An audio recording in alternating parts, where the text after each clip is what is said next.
Welcome to episode 3 of Materia Gemi, a bi-weekly podcast where we help you learn your Agikuyu culture, history, and heritage in English and in a fun, light-hearted way. I'm Njeri, your anchor, and I'm here with Waiyaki your cultural enthusiast who continues to immerse himself in learning the ways of our ancestors. Now, I'm really excited about today's episode because we'll talk about religion and spirituality. And if you're like me, religion and spirituality play an important part in your whole being. So to get into this topic, we'll start by defining God. How did our Agikuyu ancestors define God? And what kind of God was he? We'll also talk about how we prayed, which is such an integral part of spirituality and religion. We'll then go into some other details, around religion. For example, fasting. Now, if I told you that the Agikuyu fasted as part of a way to get closer to God, would you be surprised? Now, we'll also discuss the contrast between modern-day religion and the Agikuyu religion. Was there contrast? Where were the similarities? And then we'll close with a really powerful reading. And this reading really describes the Agikuyu character before colonization. And I tell you, you don't want to miss this because once I heard it, it was one of the things that I felt most proud of in terms of being a Agikuyu. So guys, it's time to jump in. Waiyaki, are you ready? Yes, I am. Okay, let's do it. All right, Waiyaki. So let's go ahead and jump in with the first question, right? And I think the big question to kick us off is, did the Agikuyu believe in God? Did we have a religion? Definitely, Njeri. The Agikuyu believed in God. Okay. They were very holy people and very religious. And I talk about religious loosely because we didn't call our religion a religion. Mm-hmm. What do we call it? It was our culture. It was our odoire. Odoire stands for O, which is how, doire, how I'm living. Our way of life. Our way of life. Ah. So we believed in God and we believed that he was all-powerful, all-knowing, very strong, very almighty, all-merciful, and all-encompassing, and he was everywhere. So Waiyaki, I have to tell you this. I've noticed that you're referring to God as the masculine, right? So like, it's he. Was God he or was God gender neutral? So why are you referring to God as he? I'm actually very curious. Did the Agikuyu think of God as male in gender?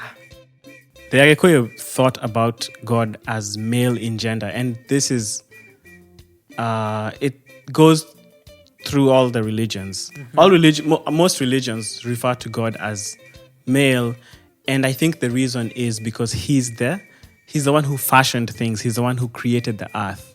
He's the one who planted the seed. And actually, this is actually the philosophical explanation for that. Because God is a planter, and like he will plant a seed and then the earth will grow.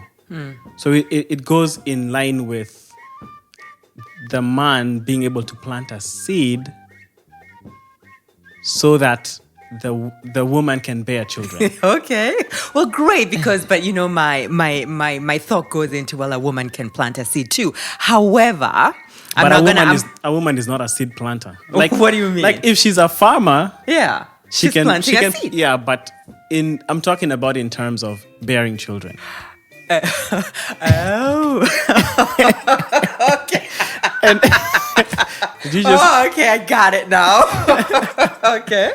And actually, side note, the Agikuyu, the earth, which is the soil, which we call teri, has a female gender. Oh, does it? Because everything matures and blossoms from there. Exactly. Like the way a baby matures and blossoms within a woman's womb. Exactly. Oh, that's beautiful. Okay, that's great. And I'm just going to make the point that I'm observing that in general, religion, like you said, tends to align God with the male gender. That's and so correct. the Agikuyu were no different. They were no different. Okay, yeah. okay, great. So religion was our way of life. It was not just a set of beliefs. It was really the way we lived our lives, including set of beliefs. So where do we go from here? Tell us more. So what I'll do is I'll define what the Agikuyu called God so that we can have a good understanding of the names that the Agikuyu used to refer to the Almighty. Okay. So the first name that the most common name they would use to refer to God was Gai. And so then the word Gai comes from the word Mogai or Kogaya. Kogaya is to divide. Yeah, to share. To share and to divide and share. Okay. So the person who Gayas is the person who shares out. So we refer to God as Gai because he's the ultimate or the almighty sharer, and he has provided us and given us everything we have. Right. So that's the common name that is used even today, even in churches. If you go to a Kikuyu church, they refer to God as Gai. Okay. The other name that the Agikuyu used to refer to God was Mwene Nyaga. And I'm sure you've heard that name commonly used. There's actually a song that was released recently by an artist called Kwame. And it was a rendition of an older song by the Mau Mau, and it had been done by a few other artists like Joseph Kamaro, called Mwene Nyaga, and you can find it on YouTube. So Mwene Nyaga, some people think Nyaga is an ostrich. I didn't know that. In Kikuyu, it's the word for ostrich. Okay. And however, the other meaning of the word Nyaga is, dazzling or brightness. And because the Agikuyu believed that Gai lived, his principal abode was Mount Kenya, or what we Agikuyu call Kire Nyaga, or Kirima Kia Kire Nyaga.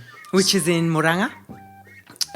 No, it's in Central Province, like close to Njeri. Okay. So Mount Kenya or Kire Nyaga Kire means it has Nyaga. So Nyaga is like the dazzling brightness you see when like the snow caps are shining based like on the sun. And so they called God Mwene Nyaga because of the appearance of the dazzling beauty of Mount Kenya, especially on the snow-capped peaks. So that's one other name that they use to refer to God. To God. Okay, so God was Gai, kana Mwene Nyaga. Yeah, there were other names that were used. Mwene Hinya. Okay. Nyene. Almighty strength. Mighty strength, yeah. Nyene means like the person who owns everything. Mwene comes from the word mwene. Okay. But Nyene is something who is like, Nyene is like big. Yeah. Like the ultimate owner. Creator and owner. Exactly. Of everything. Yeah. Okay. And they also called him Morugu. So it's been debated what the word Morugu means. But Rugu means like down. And, we know that our ancestors, we believe that our ancestors are in like when we bury them, they go to the ground. Okay, so that brings up a good question, right? So I think when you think about the religion that most of us know the most, right? We have a concept of heaven and earth, and that when you die, your spirit goes to heaven, right? So what happened then? Because this is a big part, you're kind of touching onto that. What happened when you died? Where did your spirit go? That's an interesting question. So the Agikuyu never believed in heaven or hell. So if you in modern day language in the Agikuyu community, they call heaven Ikenero. Ikenero means Gokena. It comes from the word Gokena, which is happiness, right? And then they call hell, Kuagoma, right? Or Washaitani. And there are many other names that they would use to refer to hell. Yeah. Right? And also refer to the devil, which was Shaitani or Goma. But that is very, very wrong in terms of, and not in terms of heaven or hell, because the Agikuyu never believed in heaven or hell. Interesting. What they believed in is if you lived a wholesome life and you were of good character, when you died, you would go to a place of rest. And so when you hear the word Goma, it doesn't mean Satan. It comes from the word Wokoma. And so we believe that the Mogekuyu does not die, they go to sleep. In peace. In peace, yeah. So they go to sleep, and that's why when a person dies, they are called, when they go to sleep, it means that they've gone Wokoma. So they are a Goma. Oh, that's fascinating. Okay. Yeah. So when you die, our ancestors are Goma. They are Goma, yeah. Okay, so that's if you lived a good, wholesome life. But what if you didn't? Where did your spirit or your soul go if we didn't believe in heaven and earth? So your soul... heaven and hell. Your soul would not rest in peace. Oh, wow. Yeah. Okay. And we'll talk about this later today in this podcast, but there's a based on our culture and our religion, the ultimate aim of every Mogekuyu was and should be to have Ire and Ireri. So maybe a lot of our listeners may have heard Motiga Ire, Mueduane Ire. I'll explain what those mean, but that was really the ultimate purpose of our existence.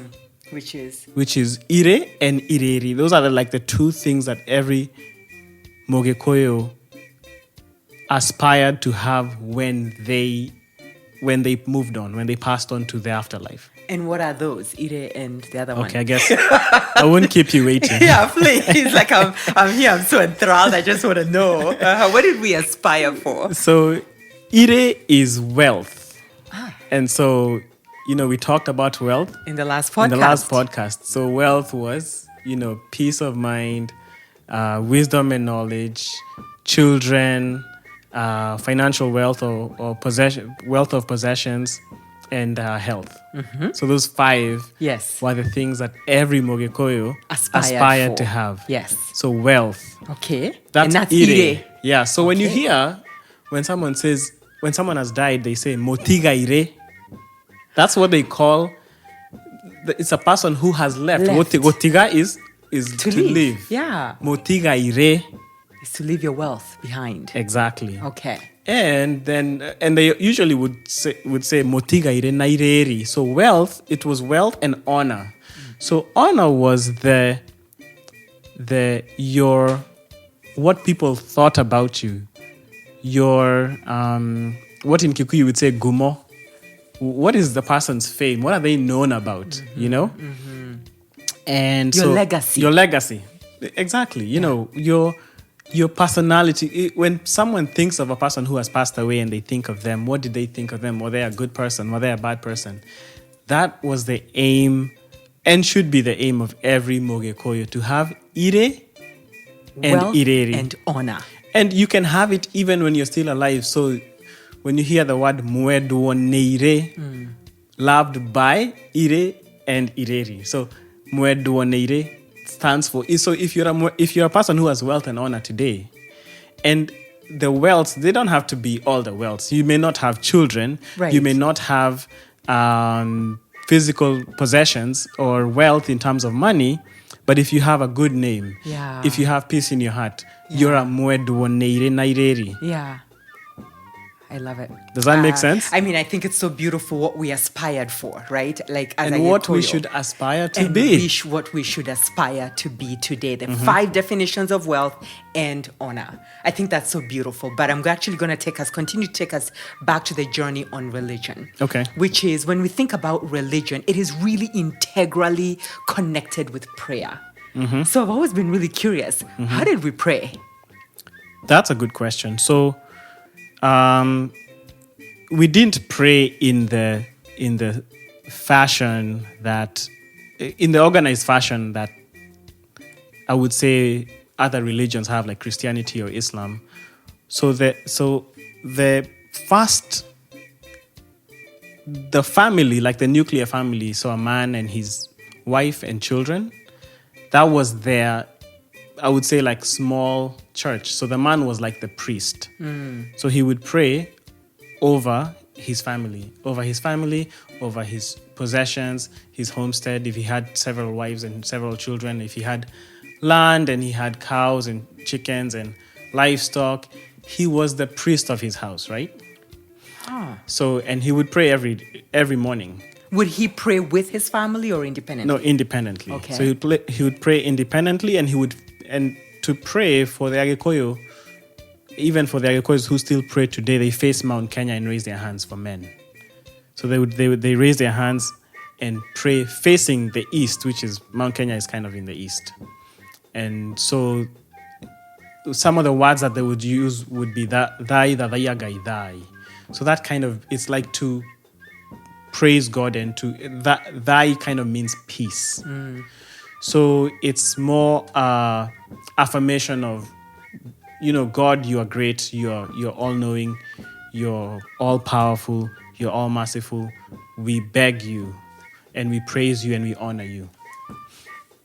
But they would still say, so like the family, the wife, the children, people who prayed would pray usually silently, because it wasn't the custom of the Agikuyu to pray loudly, or to be, like other some religions or some denominations are very expressive in how they pray. Yeah, verbally expressive and physically expressive. Absolutely. So that's not how the Agikuyu prayed.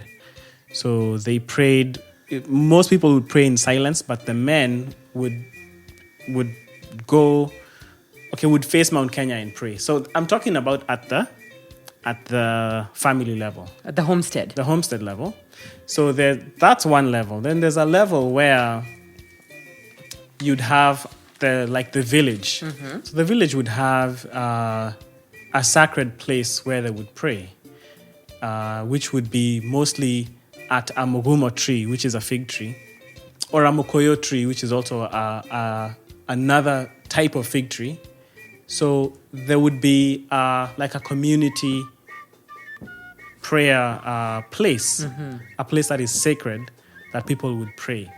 And it wasn't, if I can contrast it with Christianity or other religions, it wasn't like you had to go there every week or every... there was no schedule. It wasn't ritualized almost. There was no cadence. Okay, right? Cadence, okay. Yeah, it was more when, say, for example, the community had a disease, or they lacked, or there was a disease in the animals that was killing their animals, or just problems that were affecting the entire community.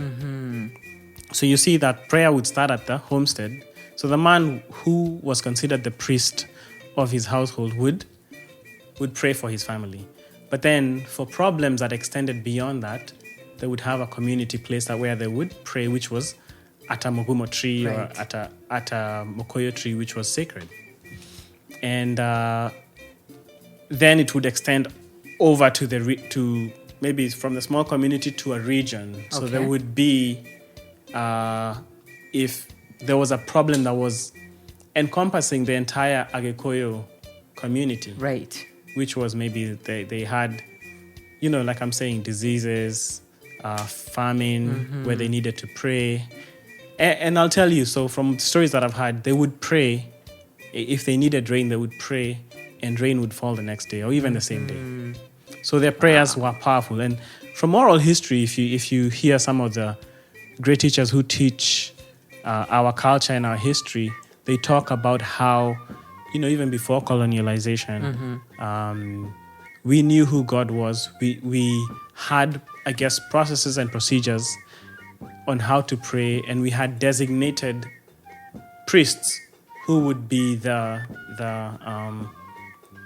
who would do the rituals and the ceremonies in time of prayer. Okay, that's really good. It's so interesting because there is a lot of contrast to modern day religion, right? And it just makes me realize how current and fresh and forward thinking our religion was, and that we shouldn't continue to think that our ways were backward, because that's really big for me, right? And like our ways were really rich and we were deeply spiritual, right? So like we used to pray daily in our homestead. That's powerful, right? Then for bigger issues, we understood the power of community. So everybody would come together and the village would pray under a mogumo tree for some of the village issues, right? The bigger issues. And then if they were even larger, you brought even more community, like the entire region together, right? To pray for the even bigger issues like famine in the entire Agikuyu region. I think it's so powerful to start to recognize that, the Agikuyu was such a spiritual people, right? And they made such decisions on a spiritual level, and they turned to God so often to solve their challenges. I think that's beautiful. They did. And, to contrast it with Christianity, we were not sending out apostles to spread the gospel of the Kikuyu. Right.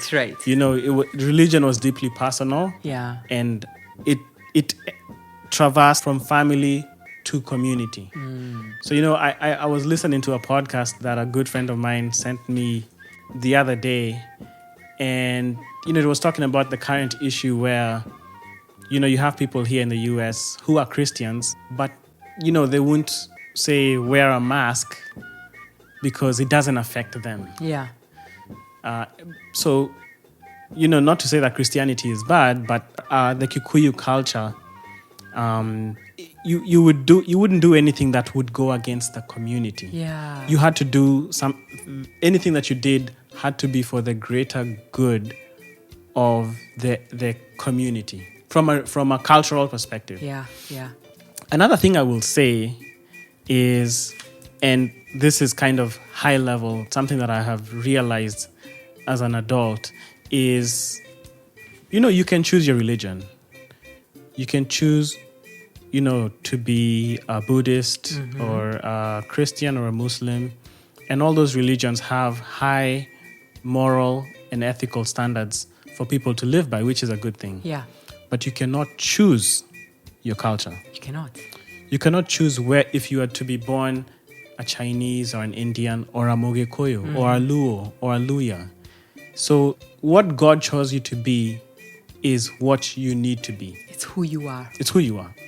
It's interesting that you bring that up, because sometimes I reflect on Christianity in Africa, and the fact that as Africans, we tend to be very religious, right? And I want to contrast that with the idea of spirituality.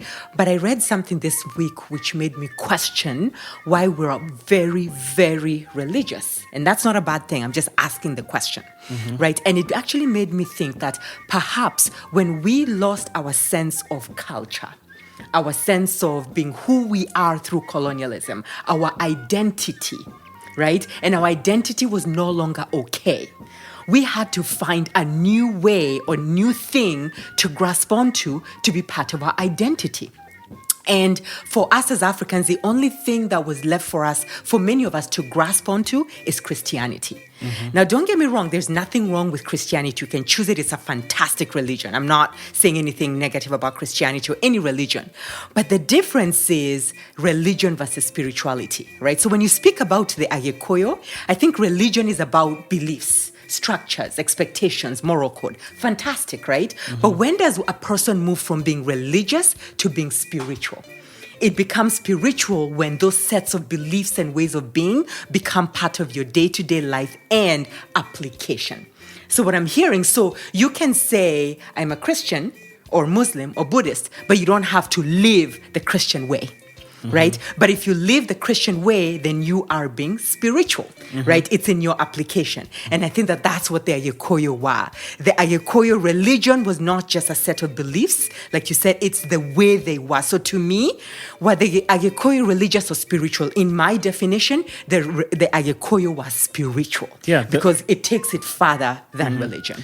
Yeah, it's because religion you can kind of box it into you can put it in a compartment. Yeah, because you always hear where people say you're a shady person until Sunday. Yeah. I remember your stories about you. I saw pictures. Saturday you're out there clubbing, and then Sunday I'm in church. Suit, in church in your suit. Yeah. So, but so to be a Mogikoyo back then, and even now, if you go through the processes of life, you go through the Rorashio, you go through, when you're born, you say the Gemis. When you go through the traditional way of living as a Mogikoyo, in terms of everything that a Mogikoyo does in their daily life, that's culture, and that was our religion. Yeah. So why did we lose that? Why did we lose our religion or our culture, our way? Because that is who we are. That's our identity. And I feel like losing that, we put a hole in ourselves, right? So why did we lose it? Many factors. So, and we've kind of mentioned it through the different podcasts we've had, but our ways of life was demonized and made to sound, they called us heathens, or they made, or primitive. And when that didn't work, they said that we were worshiping the devil. Yeah. And so the British used propaganda to fight traditional African religions. Yeah, and I'm going to read you a quote of something. I actually sent it to you yesterday because I read it on Twitter and I was like, what?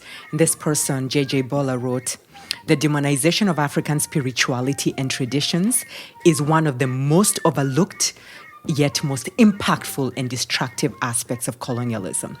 It removed us from ourselves and our ancestors in so many ways." It did. And I'll tell you, Njeri, many of the problems that are being faced today by not just the Agikuyu, but many communities around the world that have lost their identity and their culture are because of it's because of the lack of the connection that they have lost to the ways of their life. Yeah, to who they are. Yeah. And to their ancestors. Yeah. So I'll give you a good example, and we can talk about this, and we'll talk about this maybe in future podcasts. But when you have a Rorashio, and say there's a man that's trying to marry a woman, and the man wants to go and Rashia. And when you have maybe the family saying, you don't bring us Moratina because we are saved and we don't believe in alcohol and all that. It makes, because every Rorashio is a sacred event that connects the living and the dead. So it connects that, and that's why we pour Moratina on the ground. So, and Moratina has its own purpose, which we'll talk about in the future. But when you break that connection and you don't receive the blessings from your ancestors, then you find, you have a lot of divorces, you have a lot of issues in marriage, and that permeates and continues and continues. And that's why you'll see in our parents' generation and the generation before, their divorce rates were low. Yeah. In our generation, divorce rates are through the roof. Yeah.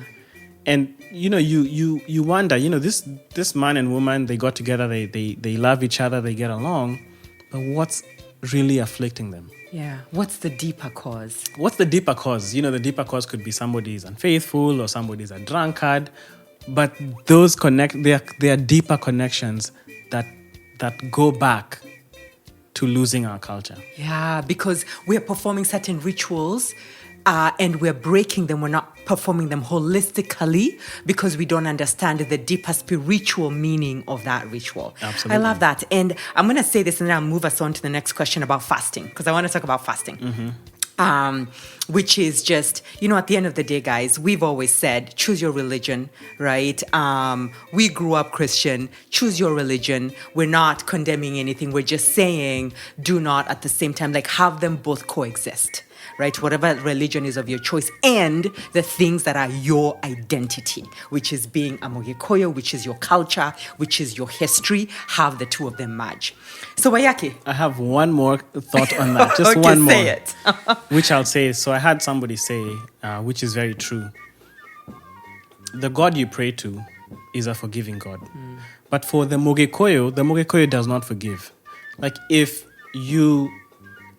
if for centuries and generations we've been doing certain things and you break those things that we have been doing for generations, there's no forgiveness. There's a consequence. There's a consequence. So you can pray to God to alleviate you from your problems. You have financial problems, you have problems in your family, but if you don't solve the deeper issues in your family, then your prayers are not going anywhere.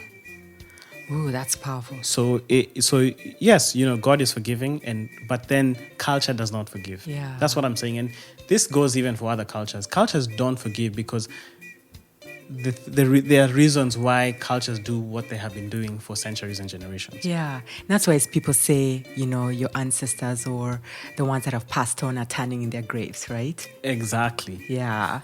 All right. Okay, guys, that was such a rich conversation. Thank you so much. But now I want to turn it over to the idea of fasting. So when you think about a lot of bigger religions, whether it's the ones we grew up exposed to, Islam, Christianity, even Buddhism now, fasting is a big part of connecting to God.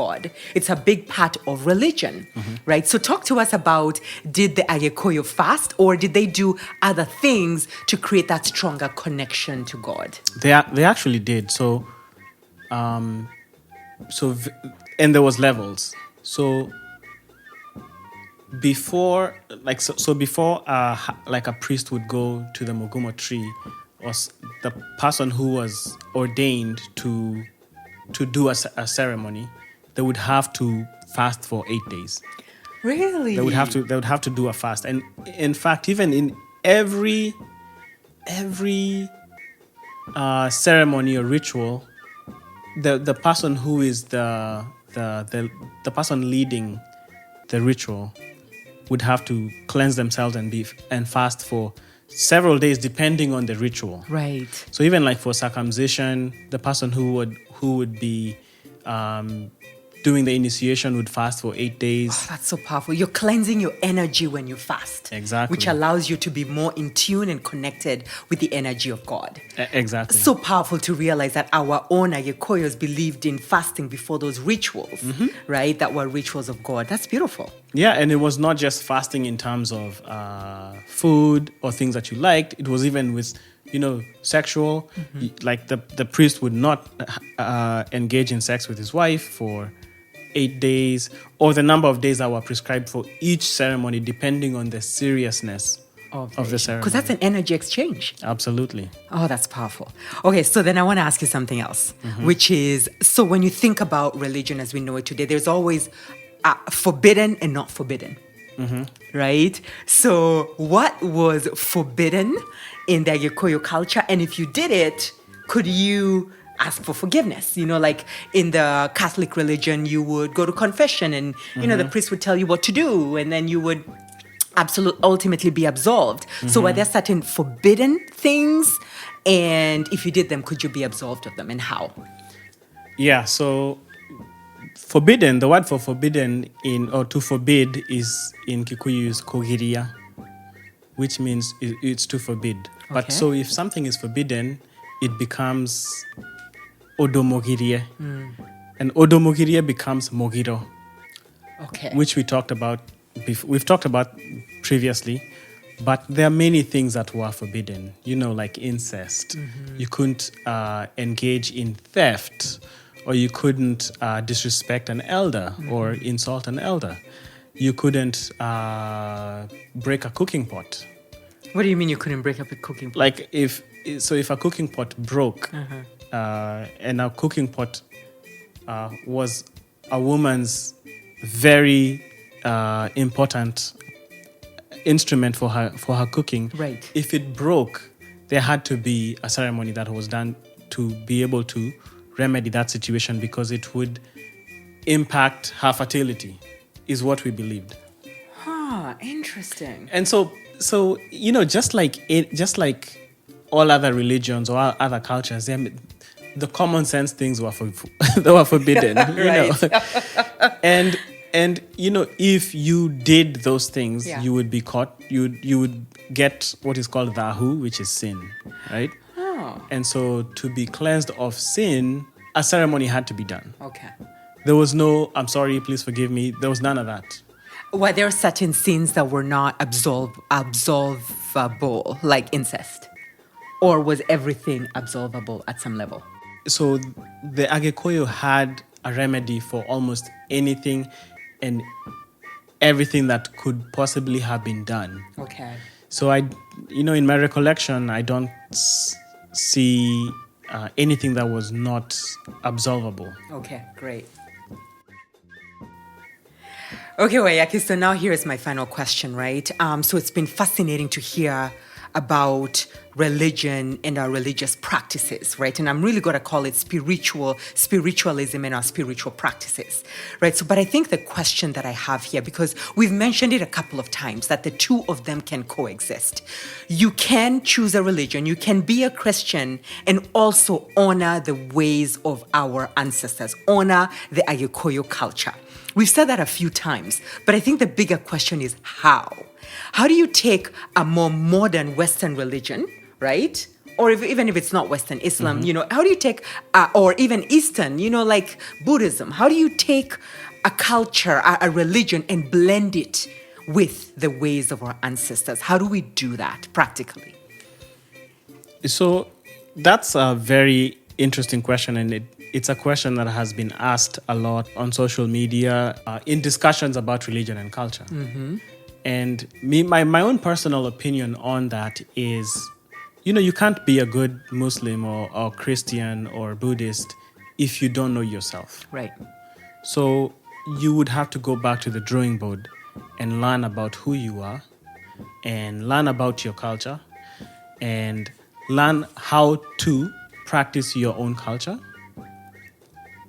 And then, you can incorporate your Christian beliefs or your Muslim beliefs or your Buddhist beliefs or whatever that religion you decide to pick, because most religions have complementary virtues and complementary vices. Christianity tells you not to kill. And in the Agikuyu culture, killing a person or murder was a mogiro. Yeah. So there's so many complementary virtues and vices and ethics of living that run across all religions. There's so much overlap. There's overlap. But at the end of the day, you can't say I'm a Christian and so I don't do these cultural things, because the cultural things are the foundation of your life. They are who you are. Christianity came, is a religion that was imported and was brought by the British. So, before that, if you want to make an argument that, I'm a Christian, I don't believe in my own culture and my own traditional beliefs, then you're kind of lost. Yeah. And that's the only thing I can say. Okay, I love that, because at the end of the day, for you to live an authentic life, you have to know who you are. Absolutely. So like you said, most of us were raised with a specific religion. And if you're Kenyan, it probably was Islam or, Christianity, right? So now the question that you have to keep asking yourself in order to dig in deeper is, who I am and to really understand who am I, you have to go back and ask, who are my ancestors and how did they live? Because your ancestors and how they lived are who you are. You can't escape it. Just like you are black. Can't escape it. It is who you are. It is your identity. I think that's so beautiful. And I think, where do you want to go from here? Because I think we're about to close the podcast. So where do you want to go from here? Any other big point you want to make? So I want to read a small passage from a book by Dr. Peter Kiarie and Njoroge. The book is called The Decline of Spiritual Authority in Gikuyu Traditional Religion. So it's an analysis of the decline of spiritual authority in the Gikuyu traditional religion in the last 100 years. Oh, that's powerful. So, and I would encourage anybody who is, an aspiring historian, or if you want to know more about your culture, to read this book. So I want to read this passage which I read, which I thought was very powerful. Okay. And it describes the Agikuyu, their character and their personality.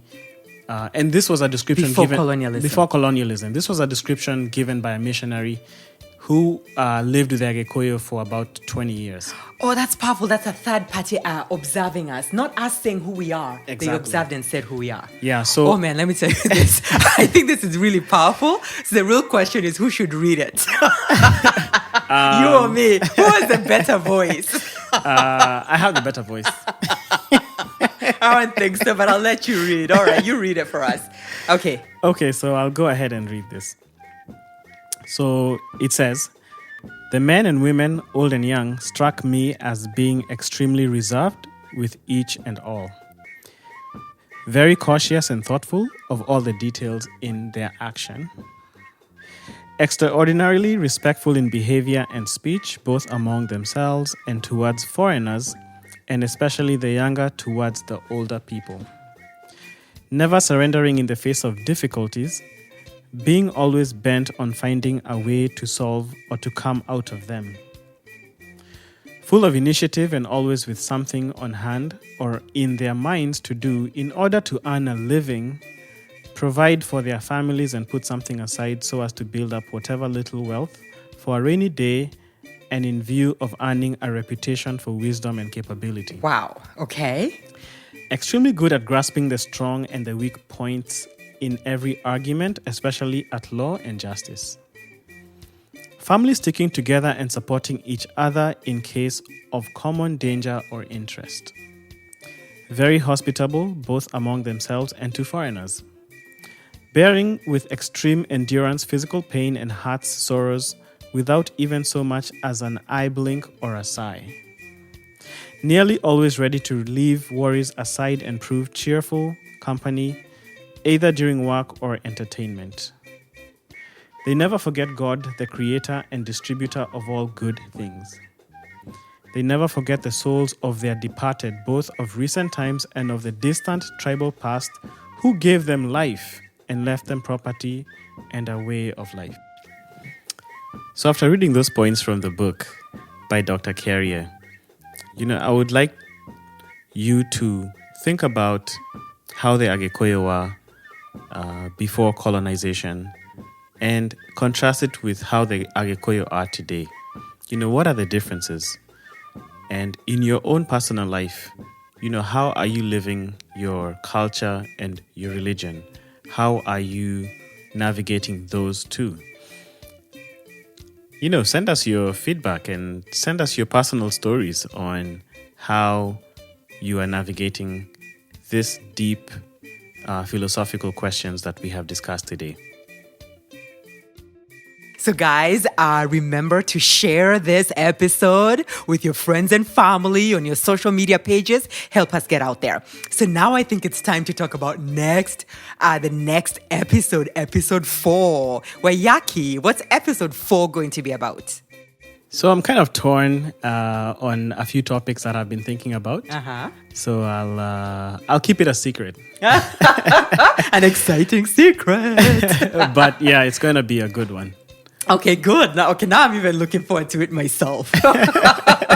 So excellent. All right, guys. Thanks again for listening. And remember, we have multiple modes that you can listen on. Waiyaki, how can people listen to this episode? So they can go to our website, which is matire-gemi.simplecast.com. So that's our website where we house our podcasts. And on there's a link to our SoundCloud on the top left, which is Matire Gemi on SoundCloud.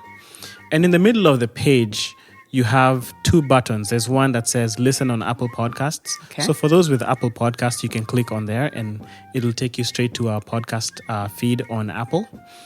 And on the right, there's listen and subscribe. So if you click on listen and subscribe, you have the choice of choosing Apple Podcasts, you can choose Spotify, and you can choose Google Podcasts. So whatever tickles your fancy, whichever platform that you prefer to use, you can click on that. I think that's wonderful. And guys, remember to go in and follow or subscribe onto Matire Gemi just to make sure you're alerted every time we have a new release. So again, guys, thank you for tuning in. Thank you for your time, Waiyaki. We're so thankful to our audience. We're thankful to Njenga Gigs for the sound work. And we will see you in a couple of weeks. See you then.